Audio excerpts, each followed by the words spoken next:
나 진짜 이건 하나 좀 있어야 될 것 같아. 요즘에 핸드폰 뭐 어지간하면 150 뭐 이렇게 하잖아요. 그럼요.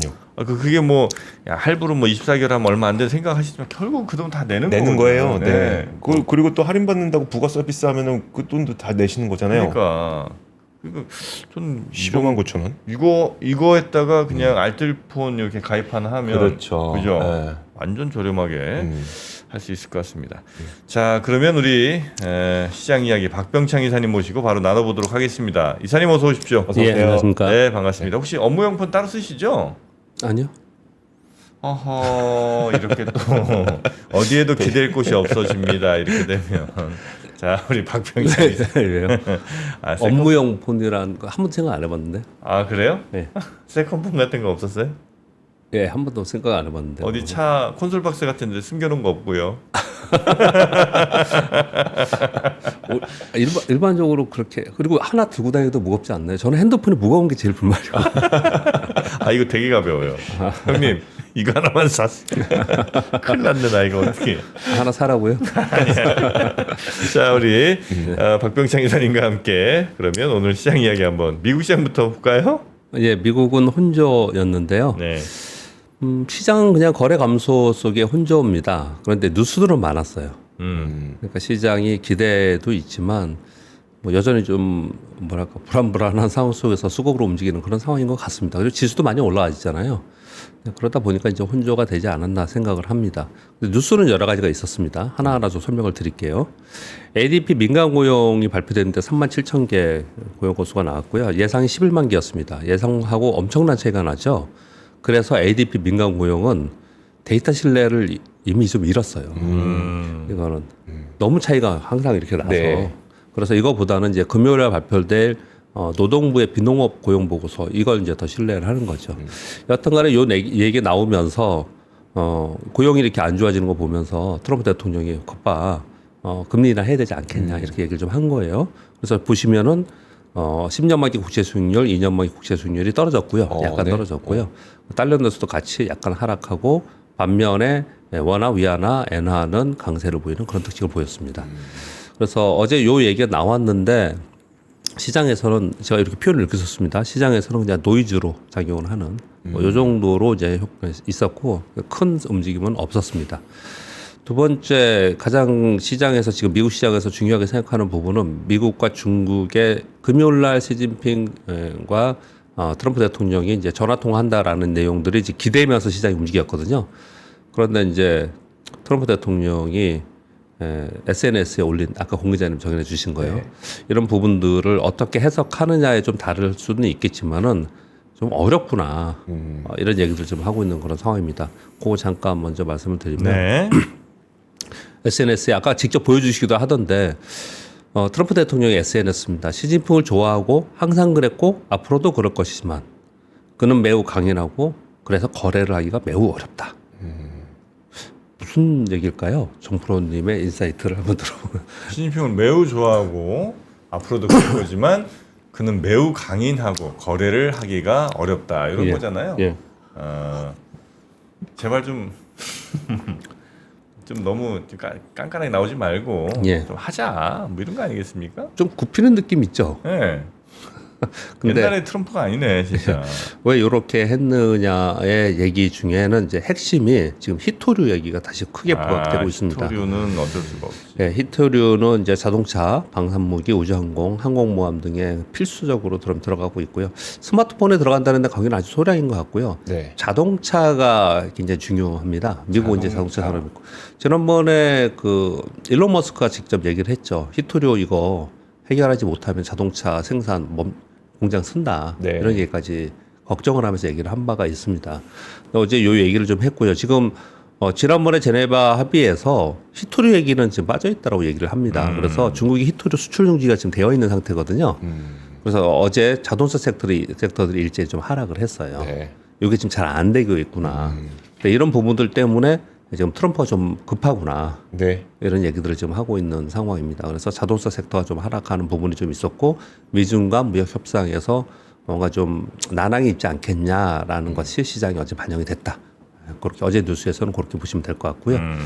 그리고 어제 제가 ISM 제조업 PMI를 이제 하나하나 뜯어서 설명을 좀 드렸는데 서비스업 PMI는 그냥 한 줄로 가져왔습니다.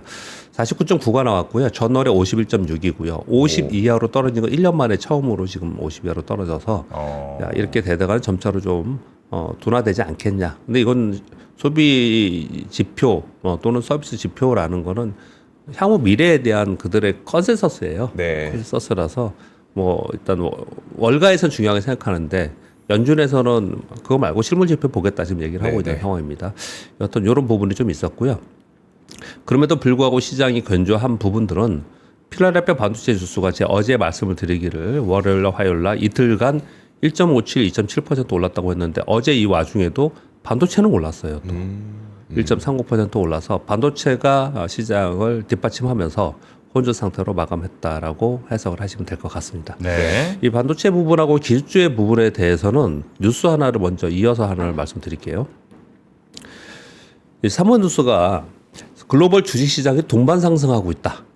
자, 우리는 체감적으로 이제 요즘에 이제 좀 오르니까 네. 그렇게 느끼지만 만약에 이번에 이런 상승이 없었으면 글로벌 주식시장 동반 상승하고 있다 그러면 우리는 되게 못 느꼈을 거예요. 우리 국내장을 하고 계신 분들은요. 일부 국가들은 사상 최고치입니다. 어제 제가 이거를 그림을 보여드렸죠. 네. 유럽 국가들은 20% 30%씩 오르고 있어요 지금. 그리고 일부 국가들은 사상 최고치를 계속 경신하고 있는 그런 상황인 거고 미국 역시도 사상 최고치 근처에 있지 않습니까? 네. 이런 일들이 왜 벌어지느냐를 이제 이유를 설명을 하는 거예요. 네. 이 하나 단적인 이유, 가장 중요한 이유는 중앙은행들이 완화적 통화 정책, 즉 금리 인하를 지금 대기되어 있는 상태라는 거예요. 유럽도 금리 인하 지금 하고 있는 상황이잖아요. 네. 미국 금리 인하 할 거라고 지금 대기되어 있는 상태지 않습니까? 우리 금리 인하 더 한다고 하잖아요. 중국도 그렇죠. 대부분의 국가들이 지금 금리 인하를 대기되어 있는 상태이기 때문에 그게 반영되면서 시장이 움직인다고 얘기하는 거거든요. 이건 굉장히 중요합니다. 뭐냐면 트럼프 대통령이 취임을 하고 4월 달에 관세 부과를 하면서 발표를 하면서 행정명령 하면서 우리가 2018년도하고 비교를 많이 했죠. 트럼프 1기 때. 네. 2018년도부터 19년도까지 1년 반 동안 관세 전쟁을 벌였습니다. 관세를 통한 무역 전쟁을 벌였는데 그래서 2018년도에 하반기에 9월 이후에 시장이 비교적 큰 폭으로 하락을 했어요. 그때 차트를 보여주면서 쭉 설명을 드린 게 뭐냐면 그때는 관세가 아니고 금리라고 하시죠. 금리를 올렸어요. 그때 금리를. 근데 올해는 금리를 내릴 거를 지금 반영하면 시장이 움직이기 때문에 네. 관세를 통한 것은 빠졌다가 다시 원위차고 그러지만 시장의 진짜 움직임은 이 금리 정책이라는 거예요. 그래서 이 부분 때문에 시장이 여기서 이렇게 버티고 있다 이렇게 얘기를 좀 하는 겁니다. 그래서 만약에 미국의 물가가 오르면서 만약에 예상치 않게 튀어 오르면서 네. 미국이 금리 인하를 못 한다든지 아니면 금리 인상 얘기가 나오면 시장은 곧바로 반영할 거예요. 그래서 지금 시장은 그런 부분이 있다는 말씀을 드리는 거고요. 또 하나는 각 행정부들이 재정 확장 정책을 다 준비하고 있습니다. 네. 미국도 그렇고 뭐 전체적으로 그렇고요. 이게 중앙은행의 완화적 금리 인하는 일본만 빼고 다 그런 거고요. 근데 일본 역시도 재정 확장 정책을 얘기를 하고 있는 거거든요. 경기 둔화를 우려를 하고 있기 때문에 이 두 부분이 지금 시장을 이런 상황으로 만들고 있다라고 해석을 하는 거고 제가 지금 어제 반도체 위주로 올랐다라고 설명하면서 이걸 먼저 읽어드린 이유는 그러면 어디가 가장 많이 올랐냐를 보면은 기술주. 여전히 기술주가 가장 많이 큰 폭으로 오르고 있고요. 그리고 헬스케어 그리고 금융섹터가 상승을 주도하는 상황이다라는 이런 기사들이 좀 있었습니다. 지금 흐름이 그렇다라는 거를 이제 시장 설명하면서 잠깐 설명을 드린 겁니다. 그래서 미국 시장은 그런 상태로 제가 설명을 좀 마무리하면 될 것 같습니다. 네. 현재 상태였고요. 뭐 지금 중국하고 미국하고 무역 협상이 어느 쪽으로 되느냐? 네. 지금 지수가 많이 올라왔고 그리고 뭐 특별한 다른 뉴스가 없더라도 더 안 좋고 조금이라도 뭐 대화가 잘 됐다. 그러면 아마 시장은 더 올라갈 가능성이 더 있는 그런 상태에 있습니다. 어제 우리 시장은 2.66% 큰 폭으로 상승을 했고요. 2,770포인트고요. 3,000포인트 얘기를 하지 않습니까? 3,000포인트는 지금으로부터 8.3% 남았습니다. 8.3%. 그러니까 아주 먼 길은 아니에요. 그러네요. 사흘만 좀 세게 올라주면 되겠네요. 아주 먼 길은 아닌데 바로는 못 갈 것이라고 생각을 저는 개인적인 의견을 네. 드렸습니다. 일단 그때 차트를 보여드리면서 2,650포인트를 돌파했기 때문에 2,800포인트는 바로 보이는 거고요. 네. 2,800포인트를 넘어서 3,000을 가는 거는 지금 막 어제 급등을 하잖아요. 지주사들, 네. 금융주들이, 증권주들이 뭐 10%, 20% 급등하잖아요. 또 지주사들은 시총도 높아요. 근데 얘네들이 급등한 게 지난주 금요일부터 급등을 했거든요. 그래서 연속 급등을 했습니다. 그래서 연속적으로 얘들이 계속 가면서 이 시장을 끌 수 있느냐는 좀 아닐 수도 있어요. 차익 매물 나올 수도 있습니다. 그러니까 중간에 좀 주춤할 수도 있거든요. 그러면 그 바톤 터치를 받으면서 새로운 게 또 나오면서 이제 올라가 줘야 돼요. 네. 그런 부분들이 뭐가 나올 수 있느냐가 중요한데 뭐 가능성은 지금 뭐 있는 거죠. 왜냐하면 지금 어제 새로운 정부가 하루 지난 거잖아요. 네. 엄청난 정책들을 지금 얘기를 하고 있어요. 여러 가지 얘기를 하고 있습니다. 그런 것들이 시장에 반영이 하나하나씩 되면은 시장 가능성이 있는데 일단 저는 3,000포인트에 대해서는 뭐 다들 그렇게 얘기를 하는데 그 부분보다는 2,800포인트를 먼저 가고 네. 그리고 나서 이걸 반영하고 나서 이후에 정책들이 나오는 것들을 보면서 시장이 확인하면서 가지 않을까라는 생각을 가지고 있습니다. 코스닥은 1.3% 정도 오르면서 상대적으로 좀 작았던 것은 외국인들이 외국인 기관이 동시 매수했잖아요. 거기다가 프로그램 매수가 들어왔단 말이에요. 비차익 프로그램 매수가 8,168억 들어왔고요. 차익 매수가 500억 들어왔습니다. 한 9천억 정도가 들어왔어요.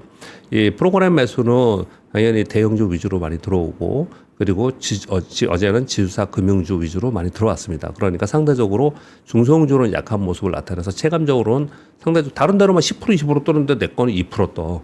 3% 상승이야. 뭐 요런 어제 느낌이어서 안 뜨지는 않았어요. 네. 근데 어제 느낌이 이제 그런 상황이었고 그래서 그동안에 말씀을 드리는 부분은 이제 뭘 갖고 가느냐의 문제예요. 이제 지금 시장은 하반기 시장은 뭘 가지고 가느냐의 이제 문제 있는 거고요. 아직 확실하게 나오지 않은 거죠? 어떤 게요? 그 뭘 갖고 가야지 하반기가 좀 될지 어떤.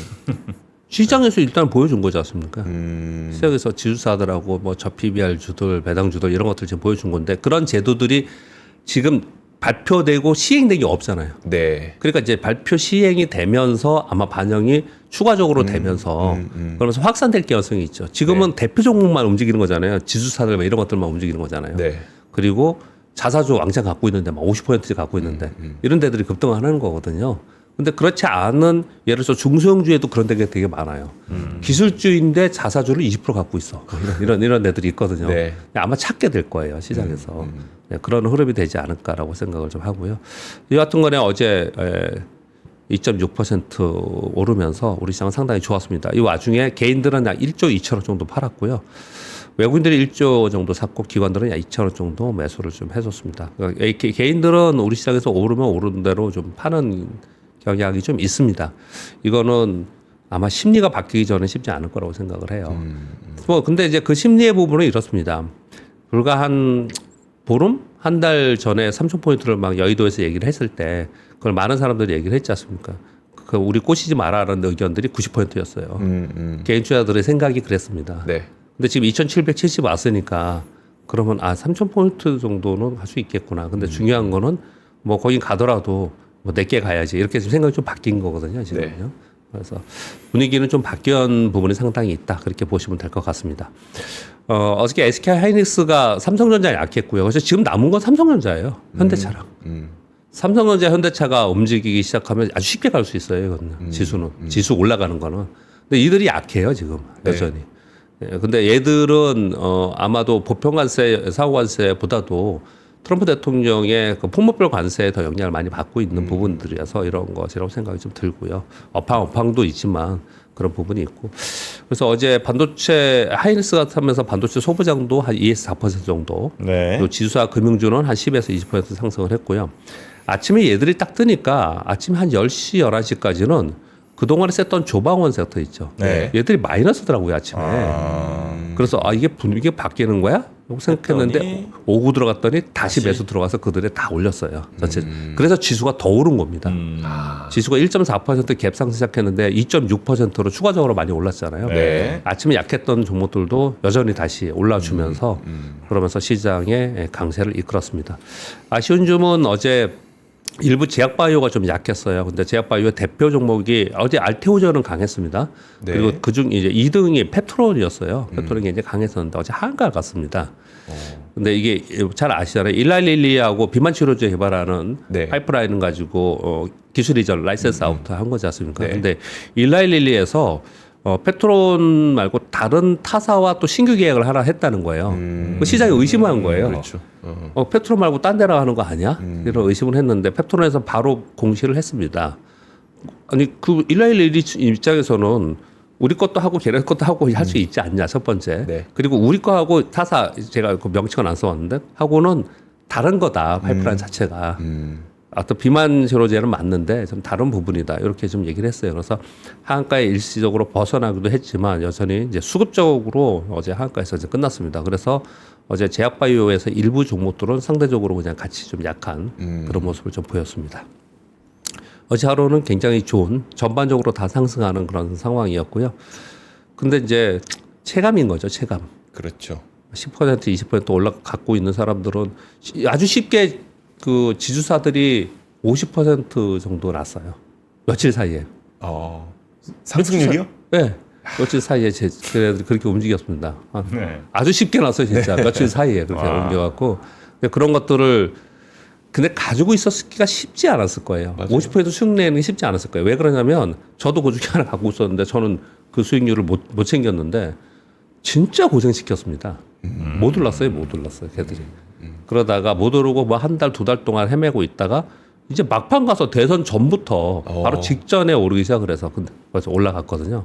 그래서 계속 그냥 가지고 있었던 사람들은 모르겠지만 아마도 그걸 보면서 쫓아간 사람들은 그 정도 수익률은 아니에요. 항상 네. 우리가 수익률 얘기할 때 맨 밑에서 얼마큼 올라왔다고 얘기하지만은 네. 이 추정해서 거래를 했기 때문에 그 정도 수익률은 아니겠지만 아주 쉽게 뭐 요즘 종목들 보면은 한 50%에서 100% 사이에 올라간 종목들이 꽤 많이 나타나고 있어요. 네. 이런 분위기가 좀 돼서 지금 이 대열에 끼지 못했지만 아까 말씀드렸지만 기본적으로 실적이 있는데도 저평가 국면에 있었던 애들 또는 성장주임에도 불구하고 PBR이 낮은 애들 네. 이런 애들로 그런 쪽으로 좀 이 분위기가 꺼지지 않으면 분명히 돈이라는 건 확산될 거란 말이에요. 네. 그런 데를 확산되면서 시장이 움직이는 것이 가장 베스트예요. 근데 그렇게 될지는 분위기이니까 뭐 지켜봐야 될 것 같습니다. 자, 우리나라 시장을 지금 계속 설명드렸는데요. 우리나라 시장에 대한 기대감, 하반기에 기대했던 이슈가 몇 가지가 있었습니다. 몇 가지 저도 계속 불러드리면서 있었는데 한번 점검해 보겠습니다. 네. 첫 번째, 국내 정치 리스크 해소 상당 부분 됐고 앞으로 뭐 좀 시끄러운 부분도 있겠지만 국내 정치 리스크 해소 그리고 금리 인하 이건 지금 하고 있습니다. 두 번째, 환율 하락 안정되면서 외국인 매수 유입 이건 지금 되고 있습니다. 네. 그러니까 이 두 가지 일은 지금 되고 있는 상황입니다. 그리고 그 다음에 얘기한 게 뭐냐면 경기 부양 정책이 나오고 시장 친화적 제도의 개선들이 나와야 된다라고 했는데 이 두 가지는 나온 게 아닙니다. 앞으로 할 겁니다. 이거 얘는 앞으로 할 거예요. 네. 그러니까 얘네들이 어느 정도 어떻게 하느냐에 따라서 이 시장이 위로 힘을 얼마나 받느냐에 달려 있는 거고 이 두 가지가 진행되면서 지금 이 시장을 이끈다라고 보시면 될 것 같습니다. 그래서 단기적으로는 대선 이벤트에 의한 정책 이슈 종목들 이런 종목들 위주로 급등을 했어요. 근데 향후에는 기존 주도주 한 편이 있고요. 그리고 제도 개선의 한 편이 있고 또 시장이 레벨업되는 수혜주의 한 편이 있어요. 이건 어떤 의미인지 아시겠어요? 시장이 레벨업이 되지 않습니까? 네. 레벨업은 기관과 외국인들의 패시브 자금이 들어와서 시장이 레벨업이 됩니다. 지수가. 네. 그럼 패시브 자금이 들어왔을 때 꼭 들어가는 종목들 있잖아요. 네, 네. 거기에 또 수혜주가 있어요. 이렇게 좀 구분해서 여러분들이 좀 살펴보시면 될 것 같고요. 키워드는 이겁니다. 뭐 여러분 다 아시다시피 오늘 원자력의 호재가 지금 나와 있죠. 하나가. 네. 원자력, 전력인프라, 의료기기, 화장품, 조선방산, 금융지주, 고배당 현재 그렇게 되어 있습니다. 아니면은 방법이 있어요. 종목을 하나씩 대표 종목 하나씩 다 갖고 있는 방법도 있고요. 네. 또는 얘들이 다 ETF가 다 있어요. 이게 원자력 ETF, 전력인프라 ETF, 의료기 ETF가 다 있거든요. 네, 네. 얘들을 다 하는 것도 제가 생각하기에 이런 시장에서는 방법이지 않을까라고 생각합니다. 그 정도 말씀드리고 오늘 뉴스가 이런저런 뉴스 뭐 아주 어떤 뭐랄까 시황의 매크로 시황을 움직이는 방향성의 뉴스가 아니고 이런저런 뉴스가 굉장히 많아요. 그래서 한번 말씀드리겠습니다. 엔비디아가 중국의 H22였나요? 그거 수출 금지 됐었지 않습니까? 네. 그래서 요번에 그것을 다운그레이드된 AI 칩 B30을 하겠다라고 얘기했지 않습니까? 네. 요걸 허용했다고 합니다. 미국에서. 그래서 바이트댄스와 알리바바, 텐센스로부터 선주문을 이미 확보한 상태다라고 합니다. 요건 뭐냐? B30은 최신 블랙웰 아키텍처를 기반으로 하지만 의도적으로 고대역 HBM과 고급 패키징 기술을 사용하지 않은 제품으로. 여러분 우리 다 아시잖아요, 이거죠. 근데 이게 미국 정부에서 허용을 해서 실제로 선주문을 받고 이제 앞으로 이게 나갈 거다. 그래서 이 매출이 아마도 반영이 될 거다. 이렇게 지금 보도가 나오는 거예요. 네. 그래서 이제 지금 엔비디아가 시총 1위를 다시 탈환했지 않습니까? 네. 그런 부분들이 지금 영향을 받고 있습니다. 적어도 아키텍처는 신상이네요. 그 전에 H는 호퍼 기반이었다면 예. 블랙웰 기반으로. 아, 그렇죠. 예, 그렇죠. 맞습니다. 그거는 맞습니다. 그리고 이번 뉴스는요. 중국이 미국과 중국하고 무역 협상을 할 때 항상 해주는 게 뭐냐면 한꺼번에 왕창 보잉 항공기를 사주는 걸 했었어요. 네. 기억나시죠? 네. 근데 이번에 에어버스 항공기를 수백 대 주문을 좀 계획하고 있다고 합니다. 중국이. 그래서 유럽의 항공사 쪽에서는 이번 기회를 좋은 기회라고 이제 생각을 하고 있는 것 같고 네. 중국의 입장은 뻔히 아실 것 같고 네. 그래서 이런 부분들이 미중 협상에서 어떤 영향을 미치는지 좀 봐야 될 것 같다.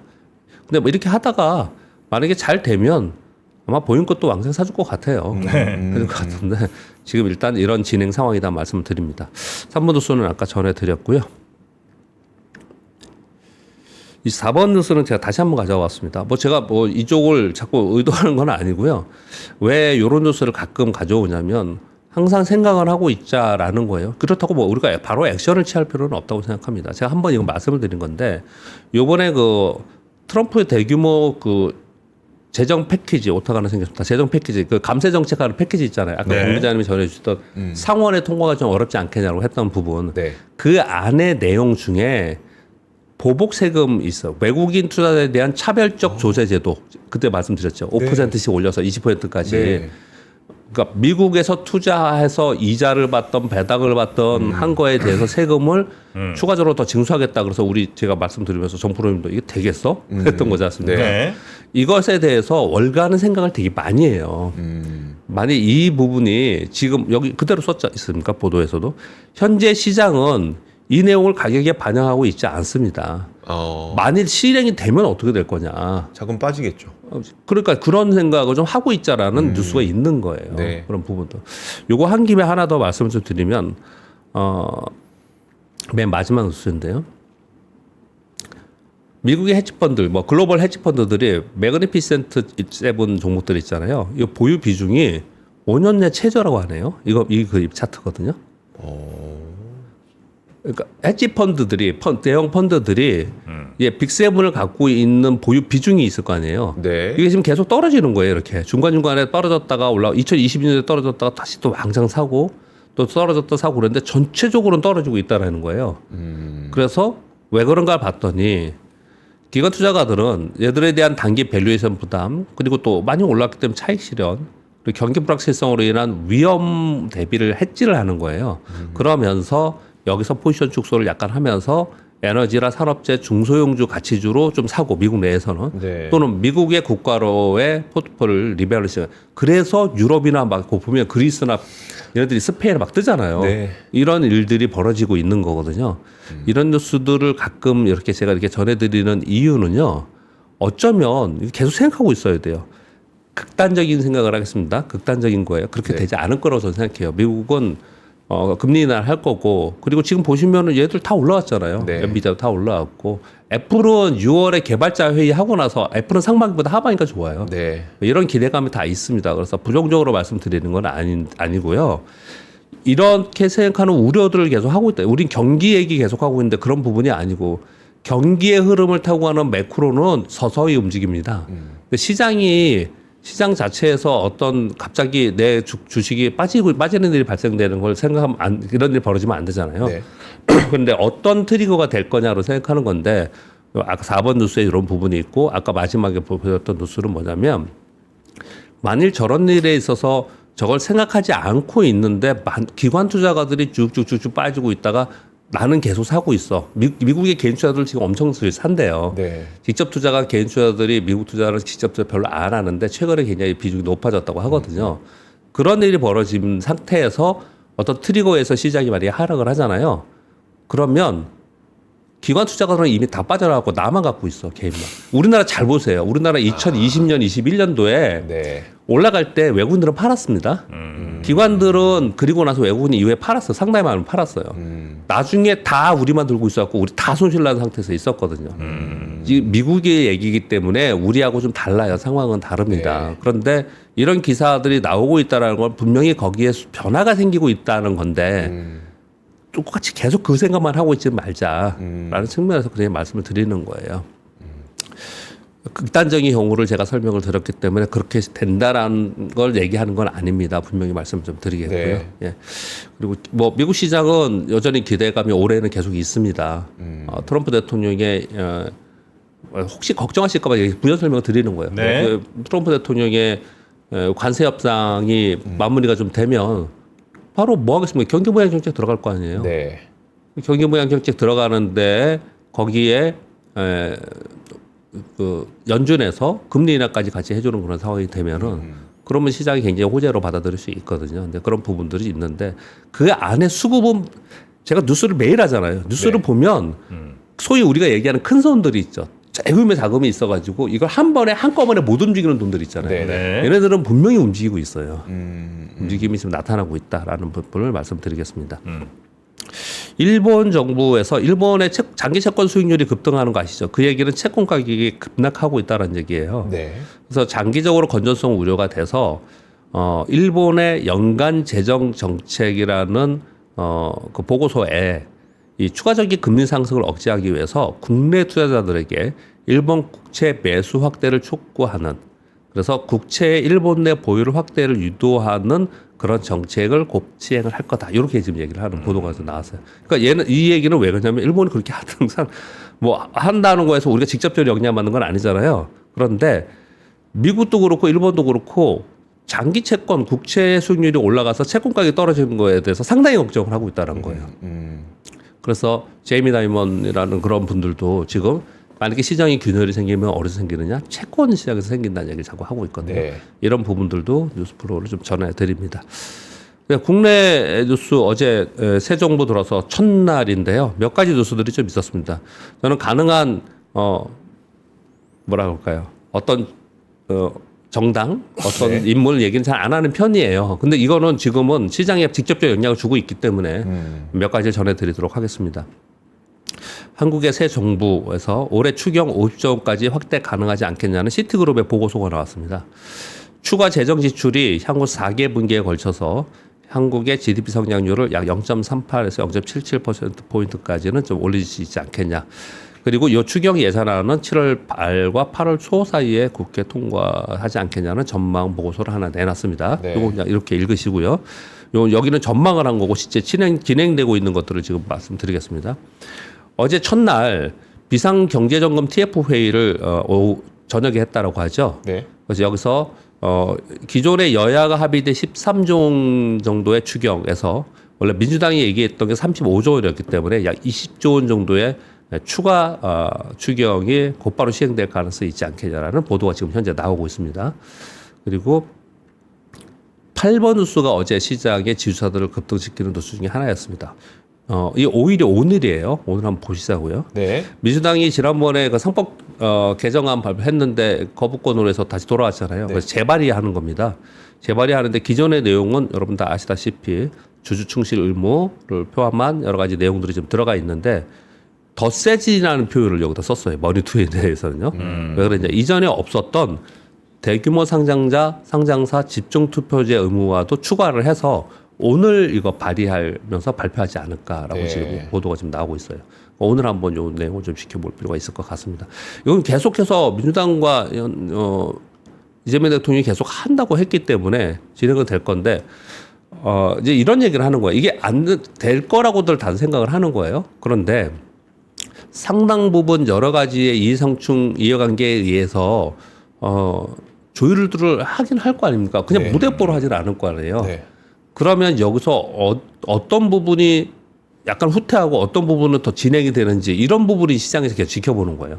대표적인 게 어떤 게 있냐면요. 지금 그런 얘기가 없는데 그 배당 소득세에 대한 분리과세 있잖아요. 네. 네. 네. 이거 선거 전에 양 정당 모두 다 뒤로 한 발씩 다 물러섰어요 지금. 그 뉴스 보셨습니까? 물러선 이유가 뭐냐면 분리과세 한다라고 하자고 막 네네. 그래놓고 좀 지켜보자라고 지금 물러섰거든요. 이유가 뭐냐면 그 세수가 감소된다. 그리고 그것이 얼마나 효과가 있는지의 점검이 더 필요하다. 이렇게 됐어요. 네. 그런 게 나오면 시장은 상당히 실망할 수 있어요. 막 뛰어가다가 그렇죠. 막 달려가다가 네. 그런 게 하나가 나오면 뭐야 이거 이럴 수 있거든요. 네. 그래서 이런 내용들을 좀 꼼꼼히 살펴볼 필요가 있을 것 같습니다. 시장은 여기에 기대를 가고 지금 달려가고 있는 상황입니다. 지금. 네. 그렇게 말씀드리겠고요.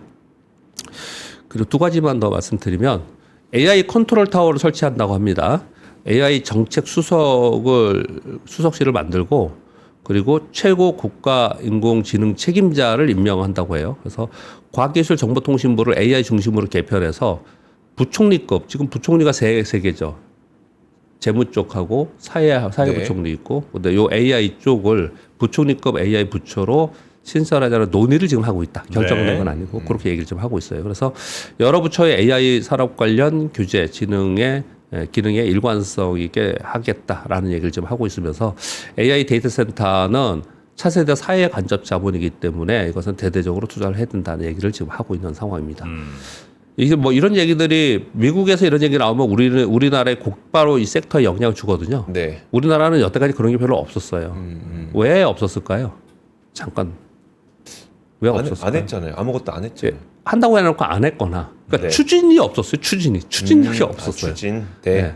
그래서 요번에도 똑같을 거라고 생각을 되게 많이 하거든요. 네. 근데 그런지 안 그런지 요번에 한번 보시면 그게 시장에서 직접적으로 반영이 상당히 많이 될 겁니다. 네. 그렇게 보시면 될 것 같고요.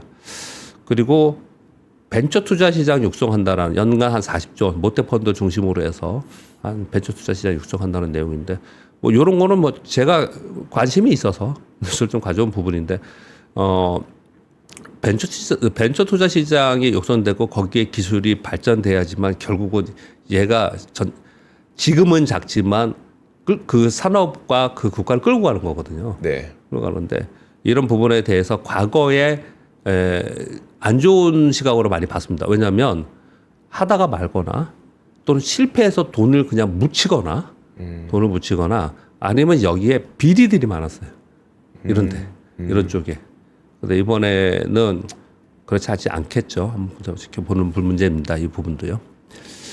그리고 12번 뉴스는 아까 드렸고요. 마지막으로는 이제 체코 총리가 한수원과 원전 최종 계약 체결했다라는 우리나라의 이제 호재성 뉴스가 어제 나왔습니다.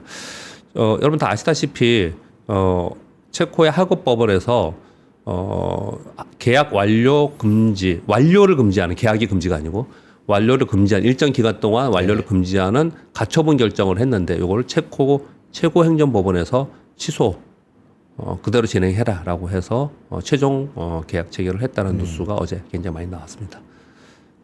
여기까지 하겠습니다. 와. 알겠습니다. 자, 하여튼 뭐 원전은 확정이 좀 됐으니까. 이게 그거 얼마나 기다렸으면 진짜 사인 이거 사인 한번 하려고. 이게 어떤 오래 의미냐면 기다렸는데. 우리나라에서 대규모 해외 원전 이게 처음이라서 그런 거예요. 그 바라카 의미가 있는 거예요. 예. 아 그래요? 대형 원전 계약이. 그때 뭐 중동 어디 예. UAE인가 한번 예. 하긴 했었잖아요, 그죠? 근데 그 이제 사이즈 자체가 사이즈가. 네.